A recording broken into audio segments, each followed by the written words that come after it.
2024-25-এর আয়করের যে আমরা পরিপত্র পেলাম, ওই পরিপত্রের উপরে আমার একটা ভিডিও আছে, দেখেন। কিন্তু পরিপত্রর বাইরে আয়কর নির্দেশিকা বেরোয়। নির্দেশিকার ইন্টারেস্টিং হচ্ছে এইটা আবার কীরকম থাকে, আমি একটা জিনিস বলি কেন থাকে। যেমন আমি বললাম নতুন এনবিআর যে কমিশনার, চেয়ারম্যান, উনি আব্দুর রহমান খান, ওনার এই চিঠিটা আপনারা দেখবেন। এখানে উনি বলছে যে নতুন যে ওনার কথাতেও আসছে, আমি যে কথাগুলো বললাম যে বৈষম্য মুক্ত রাষ্ট্র বিনির্মাণে প্রফেশনালদের আগের থেকে অনেক ভ্যালু থাকবে এবং আগের থেকে আপনারা অনেক সুশাসন পাবেন, এই কথাটা বলছে। যাই হোক, আমরা এবার যদি দেখি, এবার আসেন এই প্র্যাকটিক্যালি ডিসকাশনগুলো। যে প্রথম যে সাধারণ যে প্রথম ভাগ, যেটা সাধারণ জ্ঞাতব্য বিষয়, রিটার্নটা কি, রিটার্ন দাখিল কারা করবেন। আমরা কিন্তু অনেক কিছু জানি, আবার অনেক কিছু কনফিউশন। অনেকে মনে করেন যে টিন থাকলেই রিটার্ন দিতে হবে কি হবে না, অথবা টিন কার্ড থাকতে হবে কি হবে না, এটা আমরা অনেক অ্যাডভান্স লেভেলে জানি। আবার সলিড একদম ভেরি স্পেসিফিক অনেকের কনফিউশন কাজ করে। তারপরে করযোগ্য আয়ের ভিত্তিতে যাদেরকে রিটার্ন দাখিল করতে হবে। তো এটা হচ্ছে সূচিপত্র।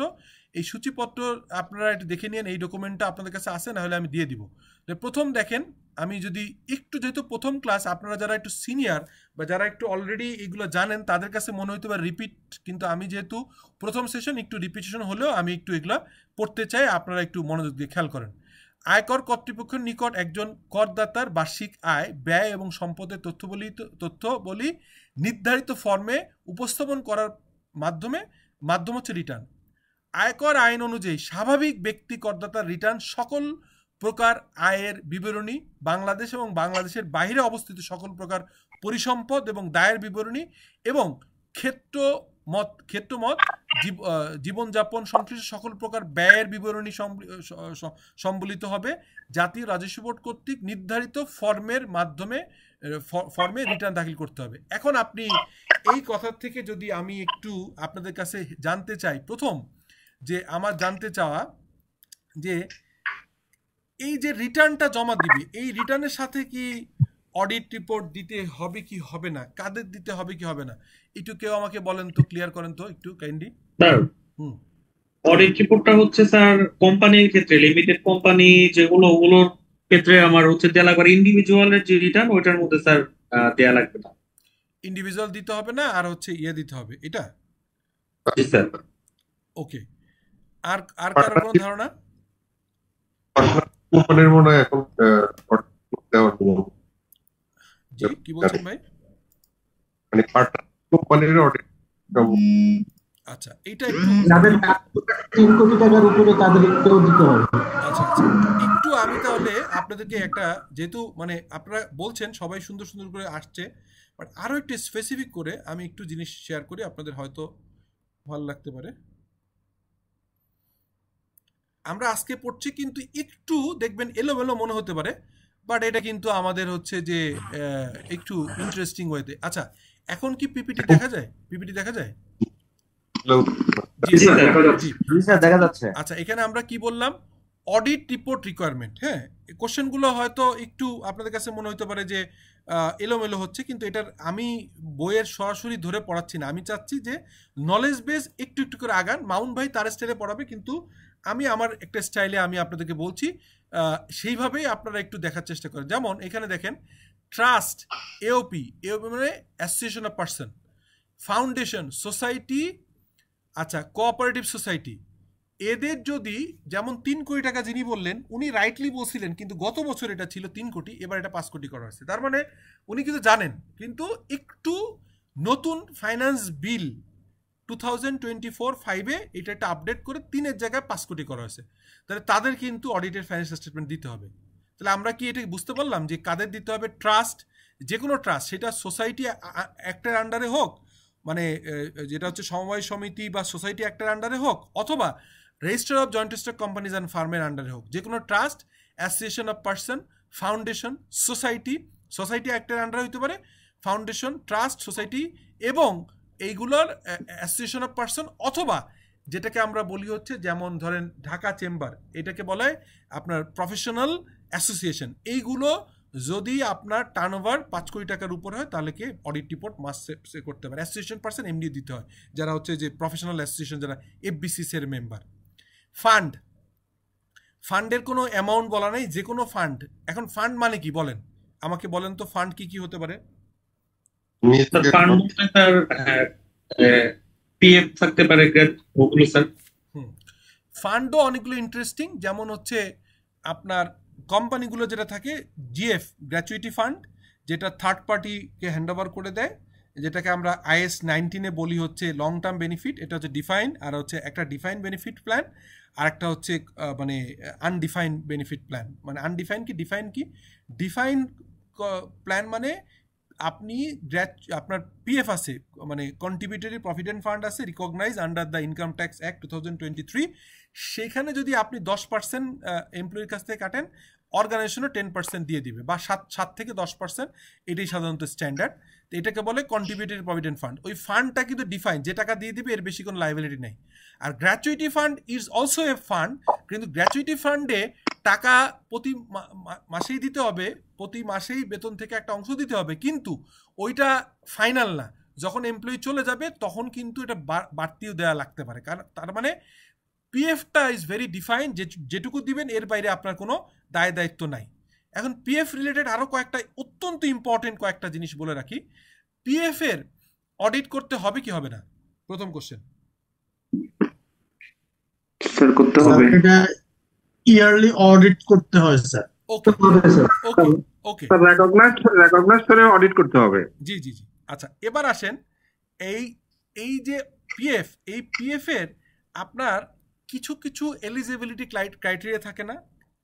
এলিজিবিলিটি ক্রাইটেরিয়া যেমন ধরেন বলা থাকে যে 3 বছর চাকরি করার পরে আপনার বোথ পার্ট এলিজিবল হবে। অর্থাৎ আমি এটা সিম্পল বলি, ধরেন আমি একটা অর্গানাইজেশনে চাকরি করি, আমি 10% আমার কাছ থেকে কেটে নিচ্ছে, এমপ্লয়ারও 10% দিচ্ছে, কিন্তু কন্ডিশন আছে আমি 3 বছর যদি কাজ না করে চলে যাই, তাহলে হচ্ছে এই 3 বছরের ভিতরে আমি যদি চলে যাই, ধরেন 2.5 বছরে গেলাম, 2 বছর 7 মাস, 1 বছর 6 মাস, 1.5 বছর, তাহলে আমি যেটা পাবো সেটা হচ্ছে আমার অংশ, আর আমার অংশের উপরে একটা অ্যাভারেজ ক্যালকুলেশন করে ইন্টারেস্টটা প্রফিট শেয়ার করবে। কিন্তু বাদ বাকি যে টাকাটা যেটা এমপ্লয়ি ফান্ডে দিচ্ছে, ওটা তো এমপ্লয়ি আগে ফেরত যেত না। আগে কি করা হয়তো? Have you any idea? বলেন, আমার কোশ্চেনটা বুঝছেন কিনা? যে যেটাকে নন এলিজিবল যারা, তাদের টাকাটা থেকে যেত না। ধরেন আপনি 100 জন এমপ্লয়ির ভিতরে 5 জন এই বছর চলে গেল, যারা 3 বছর হয় নাই, তাদের টাকার অংশ তো কিন্তু অলরেডি এমপ্লয়ার দিয়ে দিয়েছে। এটা কি হবে সেটা আমি জানতে চাচ্ছি।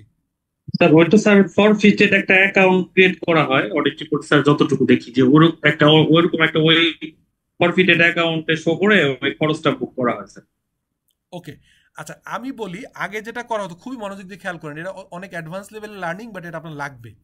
সেটা হচ্ছে যে এই 1 বছর আগে পর্যন্ত এফআরসির একটা সার্কুলার দেওয়ার আগ পর্যন্ত এই টাকাটা আমরা যেটা করতাম মোস্ট অফ দ্য কেসে হচ্ছে যে আপনার এই টাকাটা যারা চলে যেত তাদের টাকাটা, যারা থাকতো ওদের যারা এলিজেবল তাদের ভিতরে বাৎসরিক একটা হিসাব করে, ধরেন 100 জন ছিল, 100 জনের ভিতরে 95 জন আছে, 5 জন চলে গেছে, এই 5 জনের টাকাটার অংশটা থেকে যেত। তাহলে এই 95 জন এমপ্লয়ার যে টাকাটা দিয়েছিল 5 জনের এগেস্টে, সেই টাকাটা এবং তার উপর যে ইন্টারেস্টটা আর্ন হয়েছে, এই টাকাটা বছর শেষে ওই 95 জনের ভিতরে ভাগ করে দেওয়া হতো। জিনিসটা বোঝা গেছে কিনা?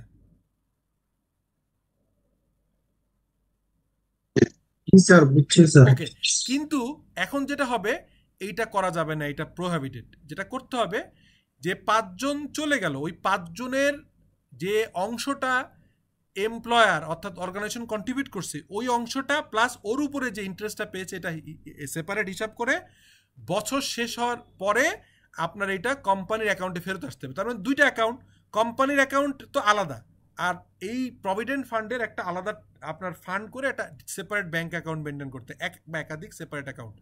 ওই টাকাটা বোর্ডও থাকে স্যার।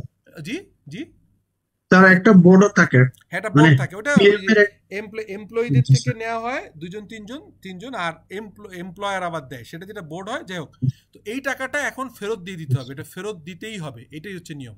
সো এটা কি সবাই জানতেন আগে যে ফেরত দিতে হবে? এটা আইন আসছে এফআরসি, জানেন? জি না, জানতাম না।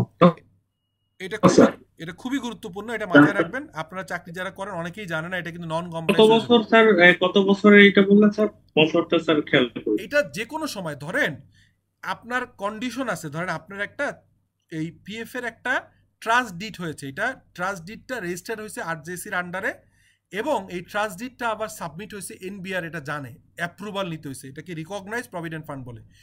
ওই অ্যাপ্রুভ ডকুমেন্টার ভিতর যদি থাকে যে আমার এমপ্লয়ি শুরুর থেকে সবাই এলিজিবল হবে, তাহলে তো আর ফরফিচার হওয়ার কোনো কোশ্চেন নেই, সবাই পেয়ে যাবে। 5 দিন কাজ করে গেলেও তার অংশ কাটলে সেই অংশ পেয়ে যাবে, 5 মাস কাটলেও কাটবে। কিন্তু মোস্ট অফ দ্য কেসে এখানে এলিজিবল ক্রাইটেরিয়া থাকে যে 6 মাস না গেলে বোথ কন্ট্রিবিউশন এলিজিবল হবে না। 6 মাস যদি চাকরি না করে, মিনিমাম 6 মাস, অথবা বলে থাকে 1 বছর অথবা 3 বছর, কেউ 5 বছর, 5 বছরের বেশি সাধারণত আমি দেখি নাই।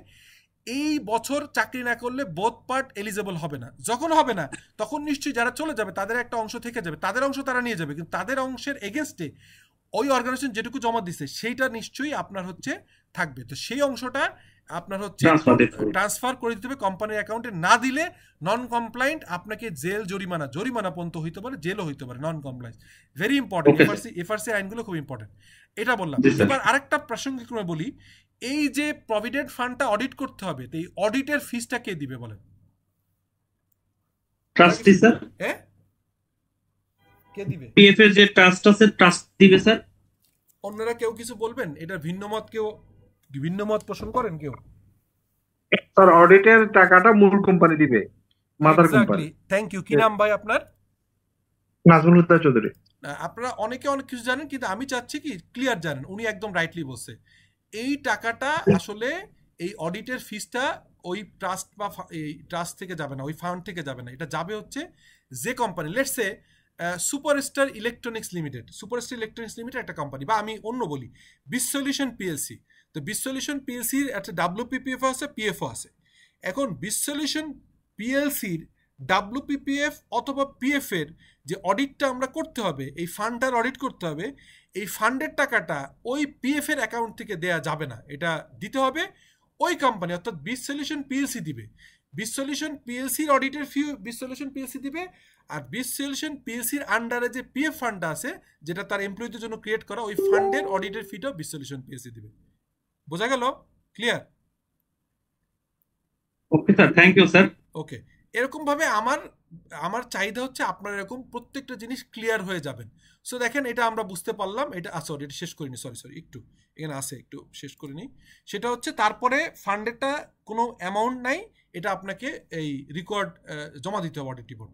তার মানে primary and pre primary education institute, এটাও আপনার দিতে হবে। তাহলে মানে প্রাইমারি অডিটগুলো যে আমরা করি, এটা কিন্তু অডিট রিপোর্ট সিএ ফার্মগুলো করে এবং দিতে হয়।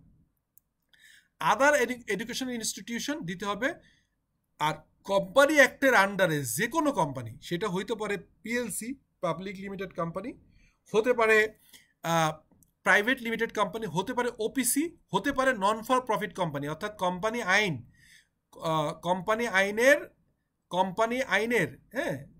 আইনের আপনার হচ্ছে যে অ্যামেন্ডমেন্ট আছে, সেই অ্যামেন্ডমেন্ট 2000 সালের অ্যামেন্ডমেন্টে ওখানে আপনার লেখা আছে যে আপনার সেকশন 28-29-এ নন ফর প্রফিট কোম্পানি করা যায়। এটাকে বলে হচ্ছে কোম্পানি পেইড আপ হচ্ছে লিমিটেড বাই গ্যারান্টি অথবা আনলিমিটেড গ্যারান্টি কোম্পানি, এই কোম্পানিগুলোরও করতে হবে।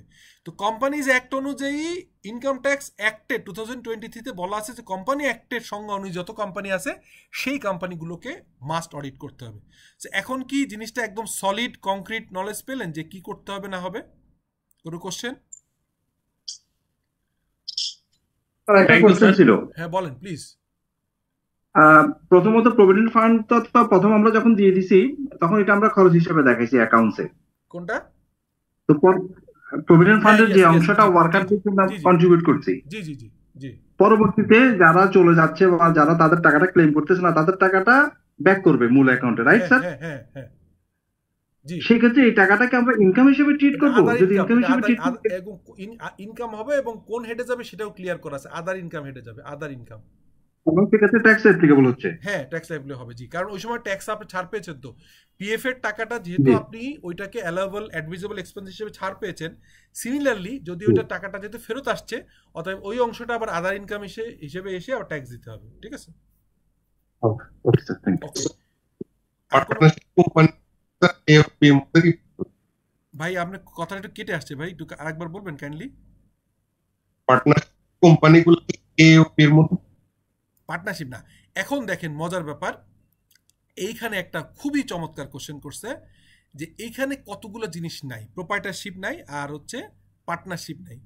এখন দেখেন পার্টনারশিপ কোথাও বলেনি, অ্যাসোসিয়েশন অফ পার্সন, কিন্তু আপনার অ্যাসোসিয়েশন অফ পার্সনের যে সংজ্ঞা, এটা ইনকাম ট্যাক্সের আইনে একরকম বলা আছে, আপনার ওইখানে সংজ্ঞা দেখলে বলবেন, আর কোম্পানি অ্যাক্টে আবার বলা আছে একরকম।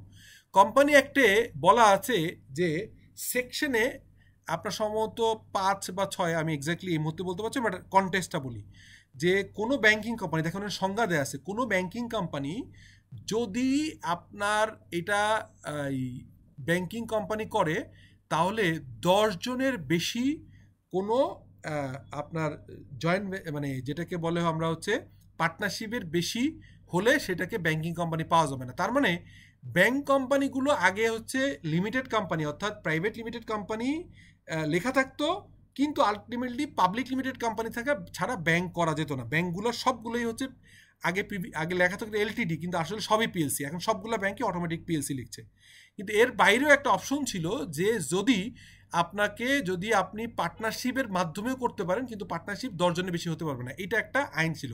কিন্তু কোথাও এই জিনিসটা ক্লিয়ার নেই। সেই জিনিসটা আবার আছে আপনার কোম্পানি আইনের 185 নম্বর সেকশনে। এখানে কিন্তু বলা আছে যে পাবলিক ইন্টারেস্ট এন্টিটি, এইটা আবার একটা ডিফারেন্ট জিনিস। আমি যদি আপনারা অ্যালাউ করেন, যেহেতু কোশ্চেনটা করছেন, আইদার আমি একটা ভিডিও আছে এটা পোস্ট, আচ্ছা আমি ডিটেল বললাম না, এটা একটা চমৎকার ভিডিও আছে, ওইটাই দিয়ে দিব খুব সুন্দর করে। ওখানে বলা আছে যে পাবলিক ইন্টারেস্ট এন্টিটি হইলেই অডিট করাইতে হবে। সেই পাবলিক ইন্টারেস্ট এন্টিটির আইনটা আবার কিন্তু এফআরসি আইন অনুযায়ী। তো কখনো কখনো এই ইনকাম ট্যাক্স আইনটাও হচ্ছে মিনিস্ট্রি অফ ফাইন্যান্স, আর এই এফআরসির আইনগুলোও কিন্তু মিনিস্ট্রি অফ ফাইন্যান্স, একটু ওভারল্যাপিং হয়। কিন্তু সেইখানে আবার একটা ইন্টারেস্টিং, আমরা নর্মালি এখন যেটা দেখি পার্টনারশিপের পার্টনারশিপের যে অ্যাকাউন্টসগুলো আছে, সাধারণত আমরা এইটা, যদিও আগের আইনে কোথাও বলা ছিল না যে কি করতে হবে, কিন্তু আমরা এইটাকে একটা সেপারেট অ্যাকাউন্টস করে অডিট করেই অংশটা ভাগ করে দিতাম। কিন্তু আপনার এফআরসি যে ফাইন্যান্সিয়াল রিপোর্টিং আইন আছে, সেই আইনে বলা আছে পাবলিক ইন্টারেস্ট এন্টিটি। সেই পাবলিক ইন্টারেস্ট এন্টিটি কিন্তু বোথ হচ্ছে আপনার হচ্ছে সংজ্ঞা আছে যে কোম্পানি আইনে কি আছে, সেইখানে অনুযায়ী আমরা দেখতে পারি যে একটা প্রাইভেট লিমিটেড পার্টনারশিপ অথবা প্রোপাইটারশিপ, তাও যদি ব্যাংক লোন নেয় 10 কোটি টাকার উপরে, অথবা যদি 30 কোটি টাকার উপরে অ্যাসেট থাকে, অথবা তাদের টার্নওভার যদি 50 কোটি টাকার উপরে থাকে, 50 কোটি টাকার উপরে টার্নওভারওয়ালা কোম্পানি মানে পার্টনারশিপ, অথবা তাদের এমপ্লয়ি সংখ্যা 50 জনের বেশি, অথবা তাদের অ্যাসেট আছে 30 কোটি, অথবা লাইবিলিটি 10 কোটি, এই তিনটা যে কোনো দুইটা, অথবা 50 কোটি যদি হয় ইন্ডিভিজুয়ালি, সেটা পাবলিক ইন্টারেস্ট এন্টিটি হয়। সে পাবলিক ইন্টারেস্ট এন্টিটি হলে আবার অডিট করাইতে হবে। এইটা আমি এখন ডিটেল দেখাইলাম না, আমাকে ডকুমেন্টটা খুঁজতে হবে, কিন্তু আমি ক্লাস শেষ করেই আপনাদের ওই ভিডিওটা তুলে দিব। ওখানে ক্লিয়ারলি আছে যে পার্টনারশিপের ক্ষেত্রেও কিন্তু পাবলিক ইন্টারেস্টেড এন্টিটি হইলে তাকে অডিট করাটাই উত্তম। ক্লিয়ারলি বলা নাই, কিন্তু ওই ডেফিনেশনে আমরা বুঝতে পারি যে এখন পার্টনারশিপের অডিট করাইতে হবে। সো এই হচ্ছে মোটামুটি আমরা যেটা ছিলাম এতক্ষণ, যেটা আলাপ করতেছিলাম। তো মেইন পয়েন্টে আসি, আমরা কারা রিটার্ন দিবে। তো এখন কুইকলি আমরা আজকে যে সেশনটা নিলাম, এরপরে আবার নিশ্চয়ই মাউন ভাই সেকেন্ড ক্লাসটা নিবে ট্যাক্সের, কিন্তু তার ভিতরে আপনারা ওয়েট করেন। আমি এই ক্লাসের যেটুকু নিতে পারলাম না, অর্থাৎ আমি শুরু করেছি হচ্ছে আপনার এই যে এইখানে যে ব্যাখ্যাটা আমি যে শুরু করলাম, যে আমরা কি শুরু করেছি, আমরা ইনকাম ট্যাক্সের যে কর নীতি উইং থেকে জাতীয় রাজস্ব বোর্ডের 22শে আগস্ট যে নির্দেশিকা বেরোয়েছে তার কিছুটা অংশ আলাপ শুরু করলাম। এই বাদ বাকি অংশটা এই ক্লাসে কভার না করতে পারলেও আমি ভিডিও দিব, এবং আমি রিকোয়েস্ট অবশ্যই এটা দেখবেন, কেউ পড়াক না পড়াক আমার এই ভিডিওটা দেখবেন, সো দ্যাট আপনারা অ্যাটলিস্ট এটা পড়ার যে বিরক্তি, অনেক সময় পড়তে খারাপ লাগে, আপনার রাস্তায় যাওয়ার সময় এটা আপনার দেখতে যাবেন, সো দ্যাট আপনারা ক্লিয়ারলি বুঝতে পারবেন। তো যাই হোক, এখানে আমি যেটা বলতেছিলাম, তাহলে কারা রিটার্ন দিবে। এখন কারা রিটার্ন প্রসঙ্গে আমি দিলাম, রিটার্নের সঙ্গে কারা হচ্ছে ইনকাম অডিটেড ফাইন্যান্স সিস্টেমে দিবে সেটা বললাম। কারা রিটার্ন দিবে, কারা রিটার্ন দাখিল করবেন, তা দুই ভাগে চিহ্নিত করা যায়। যাদের করযোগ্য আয় আছে, অর্থাৎ করযোগ্য আয় থাকলে প্রত্যেকে দিতে হবে, যাদের আবশ্যিকভাবে রিটার্ন দাখিল করতে হবে। এবার বলেন, এটা একটু কমন সেন্স দিয়ে বলেন তো, যে কাদের আবশ্যিকভাবে রিটার্ন জমা দিতে হবে বলেন তো, দেখি বলতে পারেন কিনা, একটু কানেক্টেড করি আপনাদের সাথে। স্যার প্রিভিয়াসলি যারা অলরেডি রিটার্ন সাবমিট করতেছে ওরা, এটা তো আছে, কিন্তু এখানে আবার একটা কাহিনী আছে। ধরেন স্যার প্রিভিয়াস এটা হচ্ছে যাদের ওই যে আপনি বললেন যে 50 কোটি টাকা তাদের ইনকাম থাকতে হবে, বা 50 জন বেশি এমপ্লয়ি থাকতে হবে, বা 10 কোটি টাকার লোন বা 30 কোটি তাদের টাকার তিন থাকবে। থাকবে, তাদের মাস্ট বি দিতে হবে। আচ্ছা, ওই আইনটা হচ্ছে এফআরসি আইন, কিন্তু আমি ইনকাম ট্যাক্সের আইনে সুন্দর করে বুঝাই দিই। যেমন স্যার প্রথম একটু ক্লিয়ারলি বুঝাই এটা দিই। জি বলেন প্লিজ। জি বলেন। স্যার 48টা সেবা আছে, সেই সেবাটা গ্রহণ করার ক্ষেত্রে এটা আবশ্যক। এক্স্যাক্টলি এমন চমৎকার, থ্যাংক ইউ। আমি এটা আরেকটু চমৎকার করে বুঝাই দিই। আপনি যেটা বলছেন, আপনারা লাস্ট যে বললেন আব্দুর রহিম মনে হয়, আমি একটু ক্লিয়ার করি। সেটা হচ্ছে প্রথম যে কোশ্চেনটা বলছিলেন যে স্যার আগে যারা রিটার্ন জমা দিয়ে আসছে তাদের দিতে হবে, এই কথাটা আংশিক সত্য, কিছুটা ভুল। যেমন আগের হচ্ছে ভ্যাট আইনে ক্লিয়ার বলা ছিল যে ভ্যাটে আপনি যদি রেজিস্ট্রেশন নেন, রেজিস্ট্রেশন কিভাবে ক্যান্সেল করবেন এটা দেওয়া ছিল ভ্যাট আইনে শুরুর থেকেই। 1991 সালেও ছিল, 2012 সালেও ছিল। কিন্তু 1984 সালে ইনকাম ট্যাক্স অর্ডিন্যান্সে কোথাও বলা ছিল না যে কিভাবে আপনি আপনার টিন নিয়েছেন এটা কিভাবে ক্যান্সেল করবেন। গত বছর ক্লিয়ার করে দিছে, এবং আইনেও আছে যে আপনি যদি একবার টিন নিয়ে থাকেন, কোনো কারণে আপনার আয় নাই, এরকম যদি হয় তাহলে আপনি পর 3 বছর নীল রিটার্ন জমা দিয়ে এটার এগেনস্টে আপনি আয়কর টিন ক্যান্সেল করতে পারবেন। তার মানে এই যে আগে জমা দিছে মানেই রিটার্ন দিতে হবে তা না। আগে সে 10 বছর ব্যবসা করছে, চাকরি করছে, রিটায়ারমেন্টে চলে গেছে, দেশের বাইরে চলে গেছে, এরকম যদি হয় তাহলে সে ঋণ, আপনি হচ্ছে কতগুলো কন্ডিশন আছে, ওইটারও একটা আলাদা ভিডিও আছে, প্রয়োজনে দিয়ে দিব। সেটা হচ্ছে সে তাহলে কি করবে, সে 3 বছর নীল রিটার্ন জমা দিয়ে এটা ডিসকন্টিনিউ করতে হবে। তার মানে আগের বছরগুলো থাকলে ম্যান্ডেটরি দিতে হবে তা না। প্রথম হচ্ছে ইনকাম থাকলে দিতে হবে। দ্বিতীয় কথা হচ্ছে আগের একটা আইন ছিল যে কিছু কিছু সার্ভিস নিতে গেলে টিন লাগবে। যেমন ল্যান্ড রেজিস্ট্রেশন করতে গেলে, ক্রেডিট কার্ড নিতে গেলে আগে 44টা ছিল, এখন উনি 48 বললো, প্রবাবলি 48ই আছে। আবার এই সেক্টরগুলো যোগ হয় কতগুলো সার্ভিস, সেটা নিতে গেলে একসময় কিন্তু ইনকাম ট্যাক্স রিটার্ন দেওয়ার কথা কিছু বলা ছিল না। বলা ছিল যে আপনি যদি এই সার্ভিসগুলো নিতে চান তাহলে আপনার টিন থাকতে হবে। এবার যে টিন নিলেন, এবার বলা আছে যে টিন থাকলেই হবে না, আপনাকে পিএফএস দিতে হবে। পিএফএস মানে কি বলেন তো? PFS proof submission of return. Proof of submission return, exactly. এই পিএফএস মানে proof of submission of return জমা দিই, তার মানে তাদের ম্যান্ডেটরি। তাহলে যিনি বললেন ওইটা ইউ আর রাইট। সো এরকম এর পরেও দেখেন এখানে ক্লিয়ারলি ব্যাখ্যা আছে, করযোগ্য আয়ের ভিত্তিতে যাদেরকে রিটার্ন দাখিল করতে হবে, কারা? কোনো স্বাভাবিক ব্যক্তি বা ইন্ডিভিজুয়াল যাদের 3.5 লাখ টাকার উপর আয় আছে, মহিলা বা 65 বছর বা তদূর্ধ্ব বয়সের করদাতার আয় যদি 4 লাখ টাকার বেশি হয়, তাহলে একজন মহিলা যার ইনকাম 4-এর নিচে আছে তার দিতে হবে না। খেয়াল করেন, মজা। এবং রিটার্ন জমা দিতে হবে। যার 65 বছর বয়স, যারা ওভারওয়েজ সিনিয়র সিটিজেন রিটায়ার্ড, তাদের 4 লাখ টাকার নিচে থাকলে দিতে হবে না। তৃতীয় লিঙ্গের করদাতা, প্রতিবন্ধী ব্যক্তির, স্বাভাবিক ব্যক্তি করদাতার আয় যদি 4,75,000 নিচে হয় তাহলে তার দিতে হবে না। এটা একটা আপনার যদি হিজড়া বা থার্ড ল্যাঙ্গুয়েজ বা ট্রান্সজেন্ডার যেন আছে, ওনারা যদি হয়, ওনাদের ইনকাম যদি 4,75,000, একটা ব্যবসা করে, ব্যবসা যদি 4,75,000-এর নিচে আয় থাকে তাহলে রিটার্ন দিতে হবে না, ম্যান্ডেটরি। কিন্তু কোশ্চেন হচ্ছে এইটা ম্যান্ডেটরি, কিন্তু সঙ্গে সঙ্গে আবার একটা মজার ব্যাপার যে তারা যদি কোনো ম্যান্ডেটরি সার্ভিসের জন্য যদি টিন নিয়ে থাকে, এটা আয়ের জন্য না, এবং তার কিন্তু নীল রিটার্ন হলেও জমা দিতে হবে। একটু কমপ্লিকেসি আছে, বাট এটা ওভারল্যাপিং করে। গেজেটভুক্ত যুদ্ধাহত মুক্তিযোদ্ধা, তাদের টিন থাকবে কিন্তু রিটার্ন জমা দিতে হবে না। গেজেটভুক্ত যুদ্ধাহত মুক্তিযোদ্ধা করদাতার আয় যদি বছরে 5 লাখ টাকার বেশি হয় তাহলে দিতে হবে।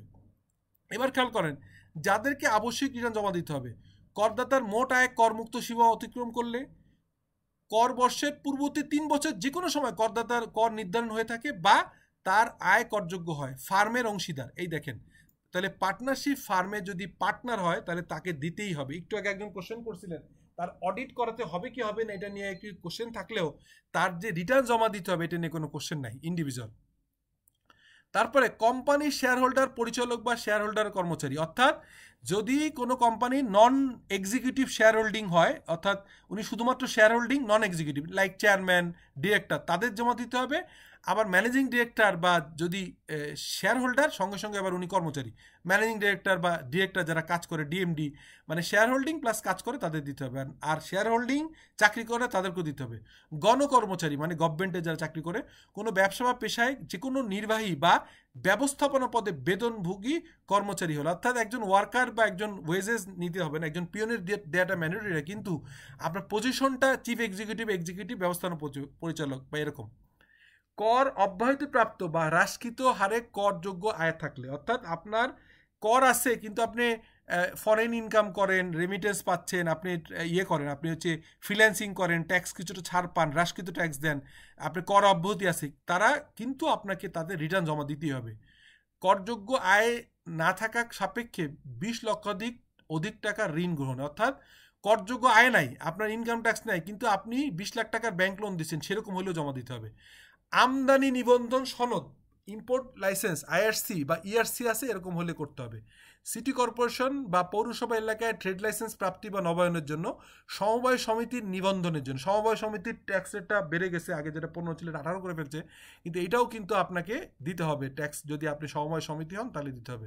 সাধারণ বীমার তালিকাভুক্ত সার্ভেয়ার হতে গেলে, অর্থাৎ আপনি ইনকাম ট্যাক্সের যে সার্ভে করে, সাধারণ বীমার সার্ভেয়ার বা লাইসেন্স প্রাপ্তি বা নবায়ন করতে সিটি কর্পোরেশন, পৌরসভা বা ক্যান্টনমেন্ট বোর্ডের 10 লক্ষাধিক টাকার জমি, বিল্ডিং, মানে আপনার হচ্ছে সিটি কর্পোরেশন, পৌরসভা বা ক্যান্টনমেন্ট বোর্ডের আন্ডারে 10 লাখ টাকার বেশি হচ্ছে জমি, বিল্ডিং বা অ্যাপার্টমেন্ট বিক্রয় কর, লিজ বা হস্তান্তর বা বায়নামা বা আমমোক্তার নামা হচ্ছে, এটাকে বলে হয় এই আমমোক্তার নামে হচ্ছে, যেটাকে বলে হচ্ছে এই পাওয়ার অফ অ্যাটর্নি, ক্যান্সেলেবল অথবা নন ক্যান্সেলেবল পাওয়ার অফ অ্যাটর্নি দিয়ে আপনি এটা নিতে হলে। ক্রেডিট কার্ড প্রাপ্তি এবং বহল, চিকিৎসক, দন্ত চিকিৎসক, আইনজীবী, chartered accountant, cost management accountant, প্রকৌশলী, স্থপতি অথবা সার্ভেয়ার হিসেবে বা সমজাতীয় পেশাজীবী হিসেবে কোনো স্বীকৃত পেশাজীবী সংস্থার সদস্যপদ প্রাপ্তিতে বহল রাখতে।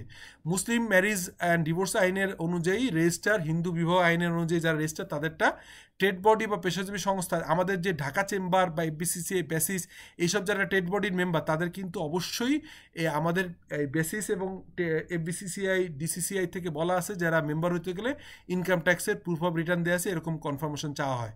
ড্রাগ লাইসেন্স, ফায়ার লাইসেন্স, পরিবেশ ছাড়পত্র, বিএসটিআই লাইসেন্স এবং ছাড়পত্র প্রাপ্তি এবং নবায়নে।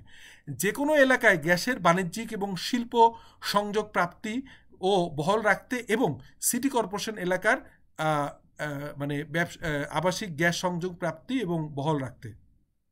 এরপরে হচ্ছে লঞ্চ, স্টিমার, তারপর হচ্ছে আপনার মাছ ধরার ট্রলার, কার্গো, কোস্ট এবং আপনার হচ্ছে ডাম বর্জন সহ যে কোনো প্রকারের ভাড়া চলিত নৌযানের সার্টিফিকেট প্রাপ্তির জন্য পরিবেশ অধিদপ্তর বা জেলা পরিষদ কার্যালয়তে ইট উৎপাদনের অনুমোদন, সিটি কর্পোরেশন, জেলা সদর বা পৌরসভার অবস্থিত ইংরেজি মাধ্যম স্কুল, শিশু এবং পোষ্য ভর্তিতে এটা আপনি করতে গেলে, সিটি কর্পোরেশন বা ক্যান্টনমেন্ট বোর্ড এলাকায় বিদ্যুৎ সংযোজন প্রাপ্তিতে বা ধরে রাখতে, কোম্পানি, এজেন্সি বা ডিস্ট্রিবিউটরশিপ প্রাপ্তির ক্ষেত্রে আমরা যারা বিভিন্ন এজেন্সি দিয়ে আমরা 3 নম্বর ম্যান্ডেটরি করে দিয়েছি। আগ্নেয়াস্ত্র বা যেটা অস্ত্র নিতে গেলে লাগবে, আমদানি উদ্দেশ্যে ঋণপত্র খোলায়, অর্থাৎ এলসি করবার সময় 5 লক্ষাধিক টাকার পোস্ট অফিসের সঞ্চয়পত্র, 10 লাখ টাকার অধিক মেয়াদি আমানত বা খোলা বহাল রাখতে, 5 লাখ টাকার অধিক সঞ্চয়পত্র ক্রয়ে, পৌরসভা, উপজেলা, জেলা পরিষদ, সিটি কর্পোরেশন এবং জাতীয় সংসদে নির্বাচনে ক্যান্ডিডেট হিসেবে জয়েন করতে চাইলে, তারপর হচ্ছে মোটরযান, স্পেস বা স্থান, বাসস্থান বা অন্যান্য সম্পদ সরবরাহের মাধ্যমে শেয়ার্ড ইকোনমিক অ্যাক্টিভিটিজে অংশগ্রহণ করতে চাইলে, ব্যবসা বা প্রশাসনিক বা উৎপাদন কার্যক্রমে তত্ত্বাবধানকারী পদমর্যাদার কর্মকর্তা ব্যক্তির বা বেতন, অর্থাৎ আপনি কোনো যদি কাজ করেন এক্সিকিউটিভ আকারে তাহলে থাকতে হবে। মোবাইল ব্যাংকিং বা ইলেকট্রনিক উপায়ে টাকা ট্রান্সফার বা মোবাইল ফোন হিসাবে রিচার্জের মাধ্যমে কমিশন ফি বা কোনো প্রাপ্তিতে, অ্যাডভাইজারি বা কনসালটেন্সি সার্ভিস, ক্যাটারিং সার্ভিস, এগুলোর জন্য করতে হবে, আপনার ডিটেইল লেখা আছে। মান্থলি পেমেন্ট, পে অর্ডার বা এমপিও ভুক্তের মাধ্যমে সরকারের নিকট হতে মাসিক 16,000 টাকার ঊর্ধ্বে যদি কোনো নগদ প্রাপ্তি থাকে। বিমা কোম্পানির এজেন্সির সার্টিফিকেট নিবন্ধন বা নবায়নে, দ্বিচক্র বা ত্রিচক্রযান ব্যতীত অন্য কোনো মোটরযানের নিবন্ধন বা মালিকানার জন্য, এনজিও বিষয়ক ব্যুরোতে নিবন্ধিত এনজিওর জন্য দিতে হবে মাস্ট। বাংলাদেশে অবস্থিত ভোক্তাদের নিকট ডিজিটাল প্ল্যাটফর্মে যদি কোনো ব্যবসা করতে চান, অনেকেই কিন্তু অনলাইনে ব্যবসা করে কিন্তু টিন নেয় এটা বা রিটার্ন দেয় না। কোম্পানি আইন 1994 সালে, যেটা আপনি বলছিলাম 1984 সালে 18 নম্বর আইন বা সোসাইটিজ অ্যাক্ট 1986-এর অধীনে নিবন্ধিত কোনো ক্লাবের সদস্য বা মানে সদস্য লাভের জন্য, মানে আপনি ক্লাবের মেম্বারশিপ বা কোম্পানি আইনের ডাইরেক্টর হতে হলে আপনাকে করতে হবে। পণ্য সরবরাহ, চুক্তি সম্পাদন বা সেবা সরবরাহের উদ্দেশ্যে নিবাসী কর্তৃক টেন্ডার ডকুমেন্ট দাখিল কালে, কোনো কোম্পানি বা ফার্ম কর্তৃক কোনো প্রকার পণ্য বা সেবা সরবরাহ গ্রহণকালে। 43 হচ্ছে আমদানি বা রপ্তানির উদ্দেশ্যে বিল অফ এন্ট্রি দাখিল যখন সাবমিট করেন তখন। রাজধানী উন্নয়ন কর্তৃপক্ষ, রাজুক, সিডিএ, কেডিএ, আরডিএ এদের কি করতে হবে, এরকম সরকার কর্তৃক গঠিত অনুমোদিত কর্তৃপক্ষ বা সিটি কর্পোরেশন পৌরসভার অন্যান্য সংশ্লিষ্ট কর্তৃপক্ষের নিকট অনুমোদনের নিমিত্তে ভবন নির্মাণ, অর্থাৎ আপনি যদি প্ল্যান পাসের জন্য দেন তাহলে করতে হবে। স্ট্যাম্প, কোর্ট ফি, কর্টিস পেপার, ভেন্ডর বা দাখিল যারা করে দলিল লেখো তাদের লাগতে হবে। ট্রাস্ট, এটা অলরেডি বলছি, ট্রাস্ট, তহবিল, foundation, NGO, micro credit organisation, society এবং সমবায় সমিতি এদেরকে রিটার্ন সাবমিট করতে হবে। কোনো নির্দিষ্ট ব্যক্তি কর্তৃক সিটি কর্পোরেশন এলাকায় বাড়ি বা লিজ নিতে গেলে আপনি জানেন, এবং কোনো নির্দিষ্ট ব্যক্তি কর্তৃক পণ্য বা সেবা সরবরাহ গ্রহণকালে সরবরাহকারী বা সেবা প্রদানকারী, অর্থাৎ আপনি কোনো সার্ভিস দিচ্ছেন এরকম hotel, restaurant, motel, hospital, clinic, diagnostic centre. আচ্ছা, একটা ইন্টারেস্টিং কোশ্চেন করি, হোটেল আর মোটেলের ডিফারেন্স কি কেউ বলতে পারবেন? এটা একটা অন্য ডিফারেন্ট একটা ইন্টারেস্টিং একটা ইয়ে আছে, বলেন তো হোটেল আর মোটেলের ডিফারেন্স কি?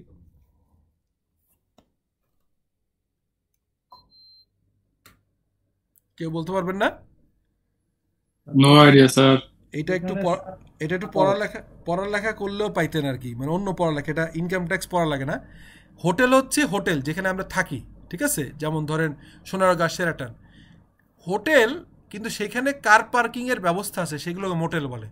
যেমন আপনার এই যে আপনি এই কোনো একটা হোটেলে আপনি থাকলেন যে আমি 2 রাত্রি থাকতে চাই, আমার গাড়িটা পার্ক করে রাখার মতো ব্যবস্থা আছে, এরকম হোটেলকে মোটেল বলা হয়, ঠিক আছে। তার মানে সব মোটেলই হোটেল, কিন্তু সব হোটেলই মোটেল না। কার পার্কিং না থাকলে সেটাকে মোটেল বলা যাবে না। এটা ইন্টারেস্টিং তথ্য শেয়ার করে রাখলাম। সিটি কর্পোরেশন এলাকায় অবস্থিত কমিউনিটি সেন্টার, কনভেনশন হল বা সমজাতীয় কোনো সেবা গ্রহণকালে, অর্থাৎ আপনি কোনো কর্পোরেশন ভাড়া করবেন, সিটি কর্পোরেশন বিয়ে, জন্মদিন অনুষ্ঠান, পার্টি করবেন, মিটিং করবেন, তাহলে আপনার টিন জমা দিতে হবে। ধারা 261, তাহলে ধারা 261 কি, এটা আমরা অনুসারে করদাতা হিসেবে নিবন্ধনযোগ্য কোনো ব্যক্তি, অর্থাৎ 261 আন্ডারে যদি আপনি টিন নিয়ে থাকেন তাহলে রিটার্ন সাবমিট করতে হবে। সো আজকে আমি খুব ফাস্ট কথা বলি, আমি সাধারণত ক্লাসে থামি না, টানা করি, অলমোস্ট 1.5 ঘন্টার মতো ক্লাস নিয়েছি। আজকে আর তেমন কিছু নিব না, এই পর্যন্ত নিলাম। 1টা বা 2টা সর্বোচ্চ কোশ্চেন নিব, নেয়ার পরে আজকের ক্লাসটা শেষ করব। মামুন ভাই এবং অন্যরা ক্লাসগুলো কন্টিনিউ করবে, কিন্তু আমার রিকোয়েস্ট হচ্ছে আমি ক্লাসে মাঝামাঝি আসবো, আপনাদের নিব, আর ক্লাসে না আসলেও আমি এইটার কন্টিনিউশনগুলা ভিডিওর মাধ্যমে, ভিডিও লেকচারের মাধ্যমে শেয়ার করব এবং আপনাদের এখানে দিব, আপনারা এটা দেখবেন, আমার Ernst request. So any question, আজকে যে বললাম, যেগুলো পড়ালাম, এর বিষয়ে কোনো কোশ্চেন আছে কিনা প্লিজ?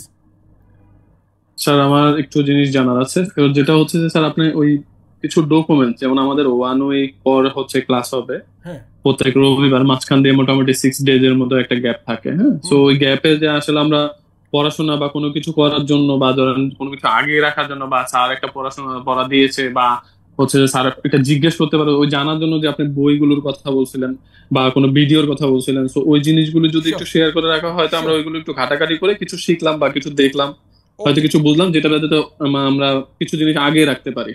এটা ছিল আমার বলার। আপনি ওই ক্লাসে রেসপন্স করেন, মামুন ভাইয়ের সাথে একটা রিলেশনশিপ তৈরি হবে। আচ্ছা, আরেকটা বিষয় হচ্ছে, আমি যেটা দিয়ে দিব সেই ডকুমেন্টটা কিন্তু সব আছে, ধরেন মামুন ভাই সহ বাংলাদেশের যে কোনো কোর্স যারা করবে তারা পিপিটি দিবে, ডকুমেন্ট দিবে, আমি পুরোটাই ইংরেজি, বাংলা, ট্যাক্স রিটার্ন সহ সব কিছু ওই ডকুমেন্ট আছে, ওটা দিয়ে দিব ইনশাল্লাহ। সেকেন্ড হচ্ছে যে আমি ওই পিপিটিটাও দিয়ে দিব, আর কিছু রেকর্ডেড ভিডিও লিঙ্ক দিয়ে দেবো, আপনারা দেখে নিন। Thank you. তাহলে শেষ করি আজকের মতো। আসসালামু আলাইকুম। আসসালামু আলাইকুম স্যার। ওয়ালাইকুম আসসালাম।